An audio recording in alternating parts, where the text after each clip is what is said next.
नमस्कार। समाचारों में इन विशेष समाचारों में आप सभी का बहुत स्वागत है। मैं हूं जया सिन्हा, मेरे साथ हैं शरद मुद्गल। शुरुआत करेंगे सुर्खियों के साथ। जम्मू कश्मीर के गांदरबल में आतंकी हमले के बाद सर्च ऑपरेशन जारी। नागरिकों की मौत पर केंद्रीय गृह मंत्री अमित शाह ने कहा, आतंकियों को मिलेगा करारा जवाब।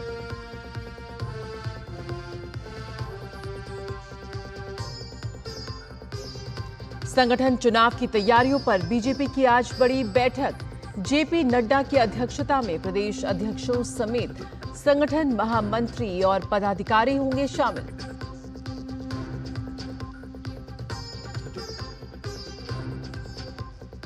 इंडी गठबंधन में खींचतान के बीच कांग्रेस चुनाव समिति करेगी महाराष्ट्र झारखंड के उम्मीदवारों पर मंथन। झारखंड में आजसू ने जारी की पहली सूची।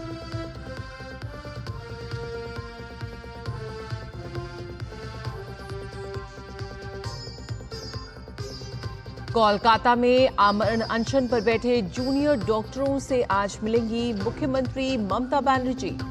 टीएमसी नेता कृणाल घोष के विवादित बयान से बढ़ी डॉक्टरों की नाराजगी।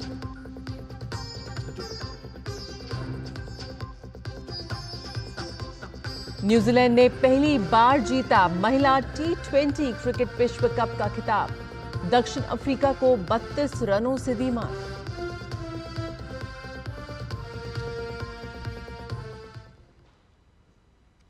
जम्मू कश्मीर में गांदरबल जिले के गगनयीर में हुए आतंकी हमले के बाद से वहां पूरे इलाके में एक बड़ा सर्च ऑपरेशन चल रहा है। गृह मंत्री अमित शाह ने कहा कि इस जघन्य कृत्य में शामिल लोगों को बख्शा नहीं जाएगा और उन्हें हमारे सुरक्षा बलों की ओर से कड़ी प्रतिक्रिया का सामना करना पड़ेगा। आतंकियों ने गुंड इलाके में सुरंग निर्माण की साइट पर गोलीबारी की, जिसमें 6 मजदूरों की मौत हो गई। इस हमले में कई मजदूर घायल भी हुए हैं, जिनमें कुछ गैर कश्मीरी भी शामिल हैं।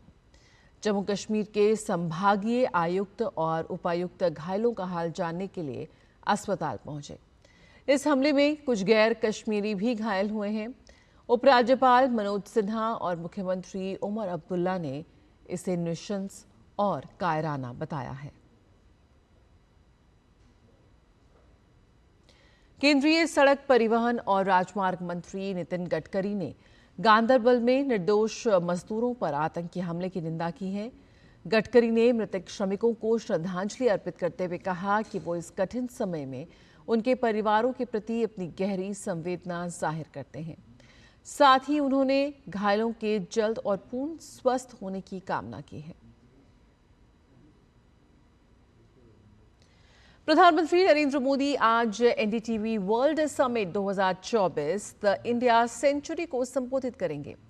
कार्यक्रम को लेकर प्रधानमंत्री नरेंद्र मोदी ने एक्स पर एक पोस्ट में लिखा कि मैं एनडीटीवी वर्ल्ड समिट में द इंडिया सेंचुरी विषय पर संबोधित करने के लिए उत्सुक हूं। भारत के विकास की गति ने वास्तव में दुनिया का ध्यान आकर्षित किया है। हमारी युवा शक्ति हमारे देश को नई ऊंचाइयों पर ले जा रही है। मैं भारत की प्रगति के बारे में बात करूंगा और बताऊंगा कि हम वैश्विक स्तर पर एक उज्जवल स्थान क्यों बने हुए हैं। बीजेपी की आज एक बड़ी और महत्वपूर्ण बैठक होने वाली है। इस बैठक की अध्यक्षता जेपी नड्डा करेंगे। संगठन चुनावों के मद्देनजर तैयारी, योजना और प्रशिक्षण को लेकर ये बैठक होगी, जिसमें सभी प्रदेशों के अध्यक्ष, संगठन महामंत्री और राष्ट्रीय पदाधिकारी शामिल होंगे। दरअसल पार्टी राष्ट्रीय स्तर पर संगठन के चुनाव करा रही है। बीजेपी की राष्ट्रीय अध्यक्ष का भी चुनाव होना है। अध्यक्ष के रूप में जेपी नड्डा का कार्यकाल पूरा हो चुका है। राष्ट्रीय कार्यकारिणी के फैसले के अनुसार नड्डा ने संगठन चुनाव के संचालन के लिए चुनाव अधिकारी और सह चुनाव अधिकारी की नियुक्ति की है।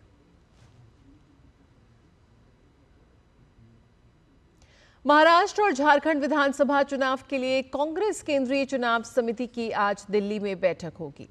इस बैठक में दोनों राज्यों में उम्मीदवारों के नाम पर मंथन होगा।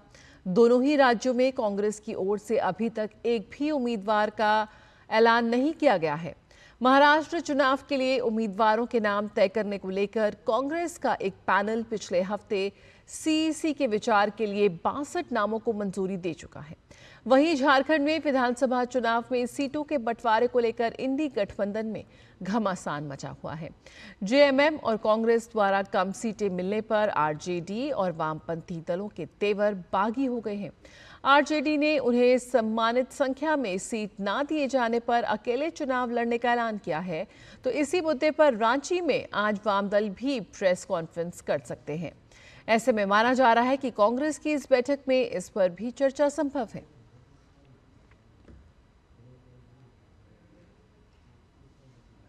झारखंड विधानसभा चुनाव के लिए आजसू पार्टी ने अपनी पहली लिस्ट में 8 उम्मीदवारों के नाम का ऐलान किया है। पार्टी प्रमुख सुदेश कुमार महतो सिल्ली से चुनाव लड़ेंगे। रामगढ़ से सुनीता चौधरी, तो वहीं लोहरदगा से नीरू शांति भगत, गोमिया से लंबोदर महतो, जुग सलाई से रामचंद्र सहिस, मांडू से निर्मल महतो, ईचागढ़ से हरिलाल महतो और पाकुड़ से अजहर इस्लाम को टिकट दिया गया है।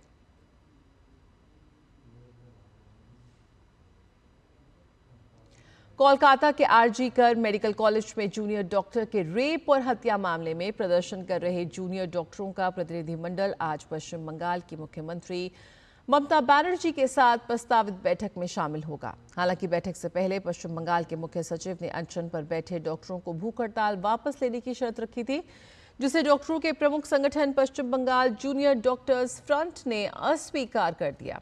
उनका कहना है कि बैठक में वे इस मामले में अपनी मांगों को विस्तार से रखेंगे और वे बिना किसी पूर्व शर्त के बैठक में भाग लेंगे।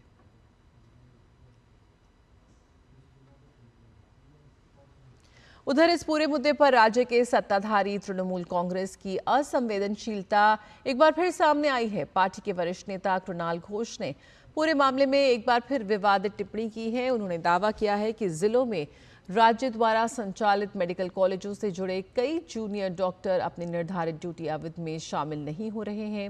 वे कुछ घंटों के लिए ड्यूटी पर आते हैं और फिर निजी प्रैक्टिस करने के लिए कोलकाता आ जाते हैं। उन डॉक्टरों की सूची तैयार कर उनके खिलाफ उचित प्रशासनिक कार्रवाई की जाए।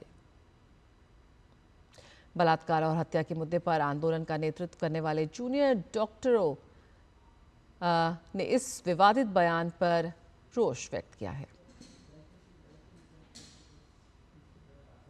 और न्यूजीलैंड महिला क्रिकेट टीम ने पहली बार टी20 विश्व कप का खिताब जीत लिया है।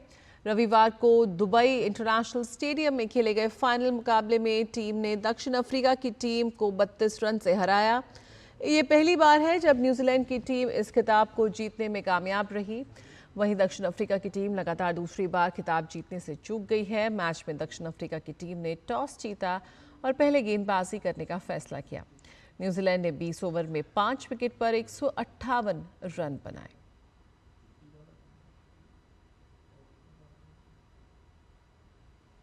इन विशेष समाचारों में फिलहाल इतना ही। मुझे और शरद को दीजिए इजाजत। नमस्कार।